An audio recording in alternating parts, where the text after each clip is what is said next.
All right, so now we're back to it. Okay, so hey guys, so we are back at it. For those who are, I'm recording this now, so again, for anybody who have to leave, that's fine. You'll be able to, I'll email this to everyone, so you'll have it in your email. But now let's get into round two. So these are the questions that you guys will see on the exam. Some of them are just flashcards questions that you just want to know, want to memorize, and other ones are ones where it's but so many ways that it could be worded. All right, so let's get into round two. If you guys are just joining me or just seeing this video, we went over round one, some of the questions, broke it down. So you can go back and check those out. Because again, those are questions that you're definitely going to see. And then now we're going into round two. So with this one, we have conventional amortization. When making interest and principal payments, how does that reflect in your payments? So go ahead, take your time, think about this answer. The main thing is when answering this, you want to remember what is amortization? Like, what is that? So I'm gonna give you time to read that and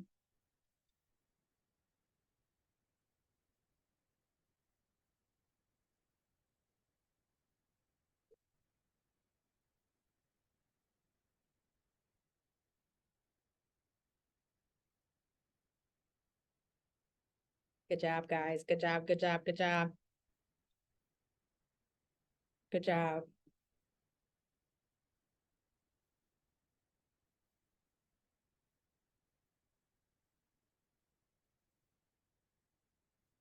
All right. So it says that how does that reflect your payment? So A, reduce the monthly mortgage payments. B, increase the interest and principal each month. C, the portion used to pay interest decreases over time while the portion used to pay principal increases. Or D, the portion used to pay interest increase over time while the portion used to pay principal decreases. Now, most of you guys got this right. Some of you guys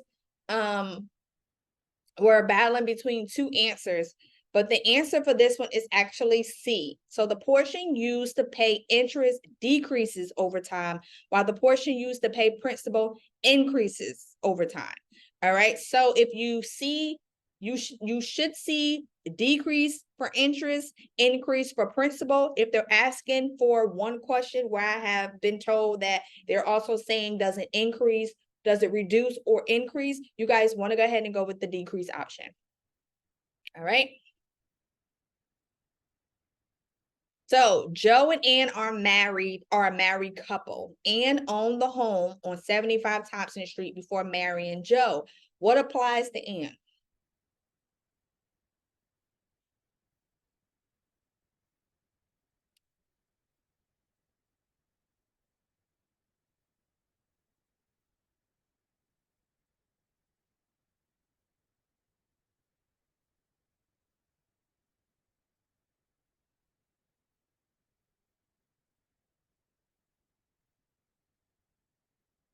Give you another 10 seconds.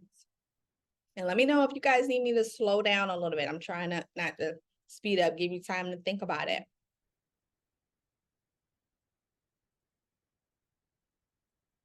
But this should be an easy one.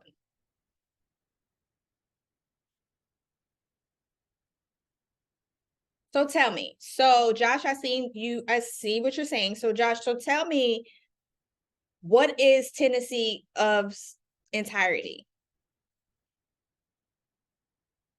Just Josh. You guys are so helpful. You all help them out. All right. So the answer is going to be, that's not right. So the answer for this is tenancy by severity. All right. The answer for this is tenancy by severity. So what this basically means, Joe and Ann are a married couple, and Ann owned the home on 75 Thompson Street before marrying Joe, which applies to Ann. So tenancy by the entirety is going to be one that somebody is just going to automatically pick. They're going to pick that because they're thinking, okay, it's a man and a woman, they're married, that's that. Tenancy by the entirety means two. Okay, so yes, that is a husband and wife, but that is not the answer for this situation. They're not saying that Joe and Ann married and they purchase a home together on 75 Thompson Street, then that would be tenancy by the entirety. It's not tenancy in common, and it's not common law. The answer is tenancy by severity, because it says which apply to Anne. Anne purchased this home before she married Joe. So the way that it's structured is tenancy by it's gonna be A. I can't get out. It's gonna be A. Tenancy by severity. So it will be that, because remember, severity is just one person. Entirety is going to be two persons. So read the question, because somebody would automatically pick B because they see that John and Ann is married. Boom. But it says before marrying Joe. So again, with this question, the answer is A. I have B here because somebody will pick B without looking at it. But remember here, if you guys are going to screenshot it or anything, that the answer for this is going to be A. Okay. Now, yep. Because severity is one person. Entirety is going to be two. So with two, I don't want you, because I think, Josh, what you're doing is you're getting entirety confused with tenancy in common. Tenancy in common, you can have more than one person, and it's unequal. Like, it doesn't have to be everybody 75%. Everybody get 25%. It could be unequal. Okay, but tenancy entirety, when you see that, yes, it is two. It's normally for a married couple. But again, Joe and Ann are married, and then I would see own 75 Thompson Street. Oh, boom, tenancy by entirety. But no, Ann owned the home on 75 Thompson Street before marrying Joe. So which applies to Ann is that is tenancy by severity. So remember, guys, this answer is A. So don't be a fool and pick B. And I'm gonna stop tricking y'all like that. I'm just gonna go ahead and just put the answer, but I'm gonna stop tricking y'all. But I want y'all to see how easy that would be, because a lot of you guys picked by the entirety, and that wasn't the question. That wasn't the answer. You did not read the question. So yeah. So with this one, how to figure out the price of a subject. So A, always subtract or add the subject. B, subtract or add from the comp. C, add the superior and subtract the comp. Or D, subtract or add from the superior one. What is the answer for this, guys?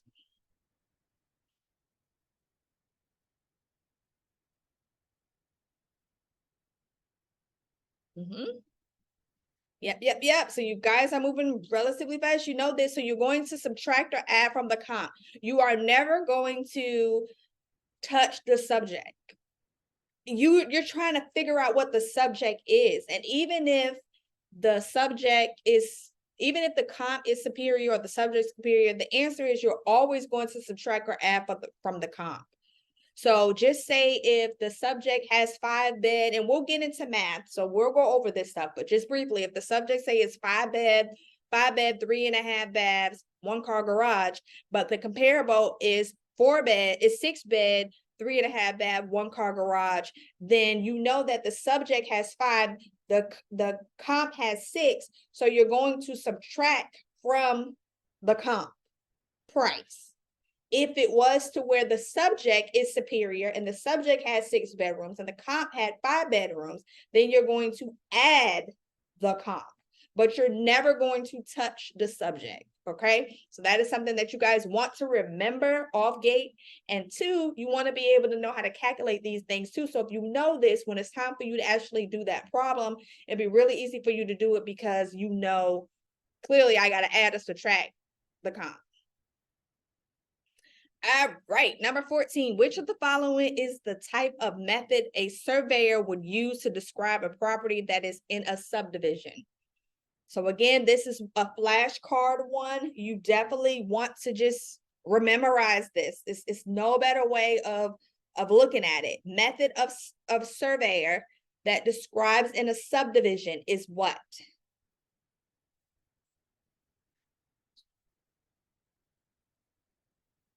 Yep.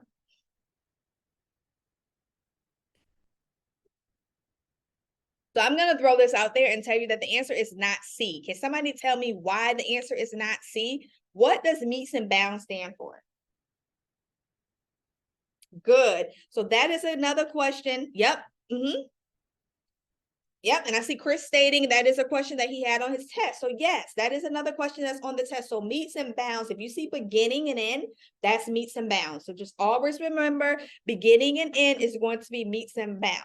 When it comes to this, the question is, which of the following type of method of surveyor would be describing a property that is in a subdivision? It is always going to be lot and block method. So this is one that you guys just want to know. Subdivision method of surveyor is lot and block method. Okay, it's no other way. However you can word it, that is what it is. Okay. What is the status of a sales associate license if he does not complete the required 45-hour post-license course before the first expiration of his license? This right here is another flashcard that you guys just definitely must know, that you just must memorize, because there's no other way that it can kind of be worded.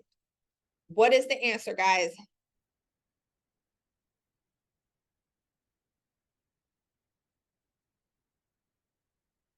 Good, good, good. Good. The answer to this is null and void. And I could have gave you guys some more time, but this is one that you just absolutely want to know. So if they do not get the required 45 hours of post license course before the first expiration, it's just that simple. Your license is null and void, and you have to go ahead and do everything all over again. So that is what it is. There's no other way of putting it. Number 16, I'm gonna give you guys time to read it and answer this. And we went over this just a while ago in our coaching. So in our coaching, we went over this. So this should be pretty easy for you guys to go ahead and answer and get right.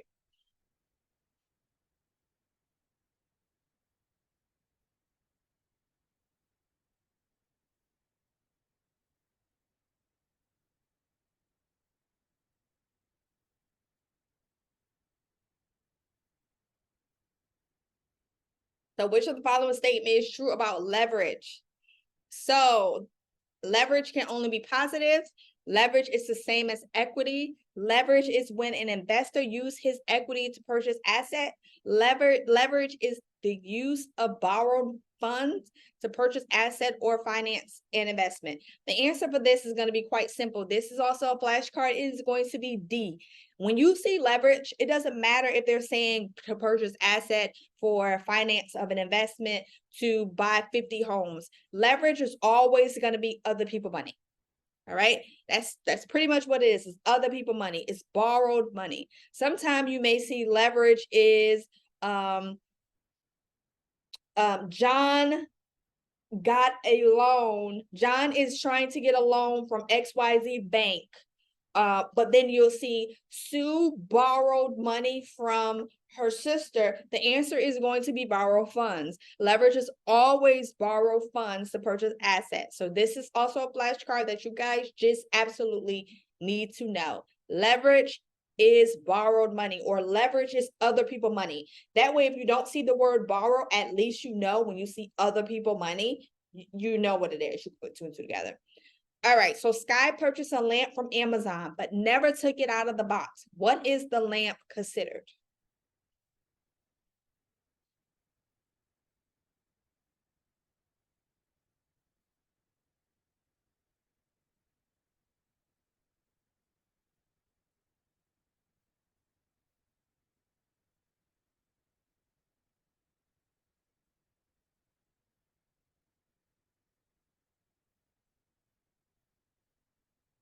What is the lamp considered, guys?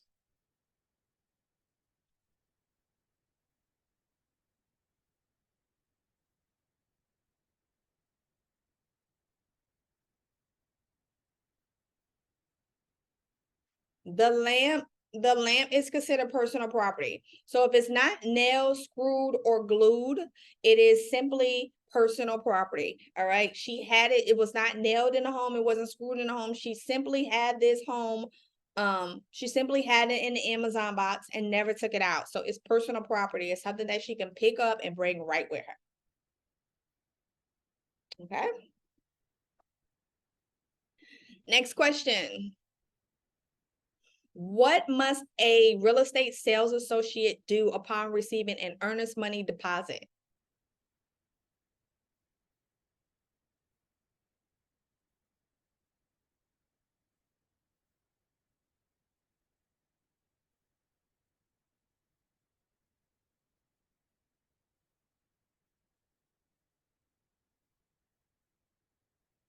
So, what must a sales associate do upon receiving an earnest money deposit? So, A, immediately, but no later than the end of the next business day following receipt. Saturday and Sunday and legal holidays are not considered business days. Is it B, 3 business days, C, 5 business days, or D, deposit the funds with the Florida Real Estate Commission?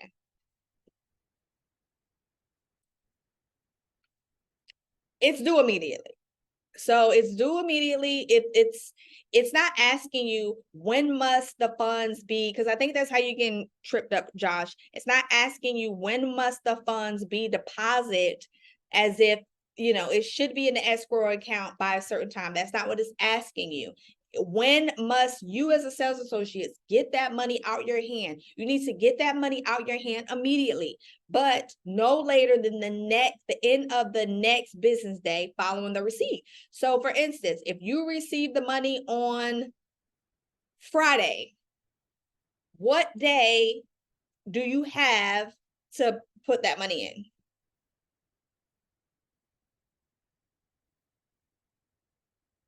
Correct, correct, correct. So correct. So if you did it on Friday, and you a sales associate, you did it on Friday, you need to get it out your hand immediately. You don't want to have that in your hand. You don't want to be responsible to where I have heard of I had somebody I know where she got in an accident leaving a closing, and she had the check. No, leaving a closing, she went ahead and had her client meet her there, and she drove with the check, and she got in an accident, and that money didn't get deposited because the car was totaled and it was somewhere in the car. So you want to get that out your hands. You do not want to be responsible for that. You do not want to take that. So immediately you want to go ahead and get it out your hands. So it's immediately, but no later than the next day. If they're saying when is that money due, then that's something different. That's when you will look at earnest money is business days, but in this case it is going to be immediate. But remember that Saturday and Sunday is legal, and legal holidays are not considered business days. Number 19, when must the prospective buyer get the property tax information? So A, 15 days before closing, B, before an offer, C, once offer is accepted, or D, at closing.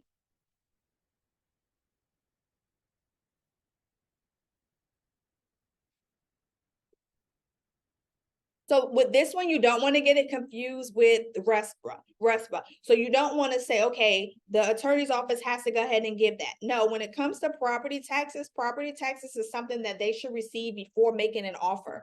All right, because that's something that you as an agent, you're going to provide to them of what the property taxes is, of what the current owner is paying now, which give them an idea of what they will be paying. 15 days before closing, no, no, and it's not the closing attorney to say, hey, here it is.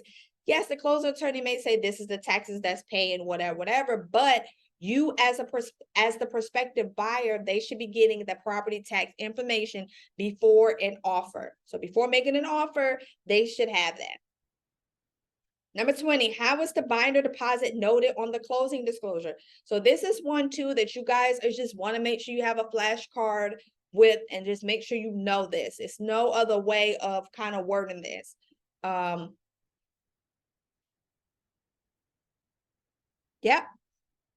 Yep. Oh, you're using my acronym, I see. All right, so how is the binder deposit noted on a closing disclosure? So A, credit to the seller only, B, credit to the buyer only, C, debit to the seller, credit to the buyer, D, debit to the buyer, credit to the seller.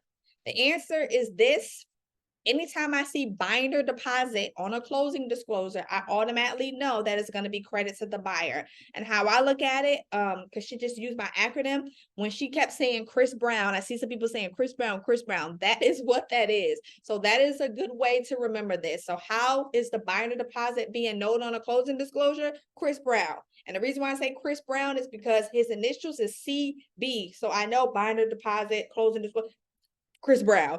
So I'm going to automatically go with credit buyer, because you don't want to say credit buyer is credit buyer. Oh, shoot. But was it, when you taking the test, was it credit buyer and debit to seller? No, it's Chris Brown. It's CB. All right. So that's how I remember that. That's why you guys kept seeing Chris Brown, Chris Brown. I don't think she just was saying she listened to him or she liked the song. And I know he's not in here.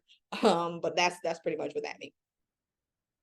All right, so guys, so we are going to go over the T-chart right quick. That way you guys know that is one of the things that I use when it comes to math. I know when I first got my license, when I originally got my license in North Carolina, that was the first place I got my license. Then I had to go ahead and take the whole test again, because North Carolina, South Carolina is not one of those states. So when it came to, I'm sorry, North Carolina and Florida, it's not one of those states. So when it came to it, when I ended up taking the Florida exam, I had to take the national and the state. Okay. So when it came to me doing the North Carolina one, I was really, really stressed. By the time I did this Florida one, I already knew this stuff, but I was really, really stressed because when it come to math, I'm not a math person. I know my child now, my son will come home and I'd be like, that is not how they taught us. Like, if you see the different ways of borrow here, I'm like, that's not right, son. And I'm trying to teach him my way, but I'm confusing him because he's like, but this one simple way, using the T-chart will be able to help you with that, and it'll be able to show you how to do that. So with the T-chart is you basically have the top part, what I'm gonna do, so that way I can break this down, because I don't want to mix this with the other questions that we have, because we do have more questions that's going to be up there. But I'm going to go ahead, let me stop this recording first. That way some people may not have came from math, and I don't want to get into this math part. But for those who do need the math and looking for this recording, I will go ahead and send this. This will be a part. I'll send this to your email. And those who's actually watching this now, you can go ahead and click the next part and you can see how I break down the math. All right, let me go ahead and stop this and then we'll go right into it.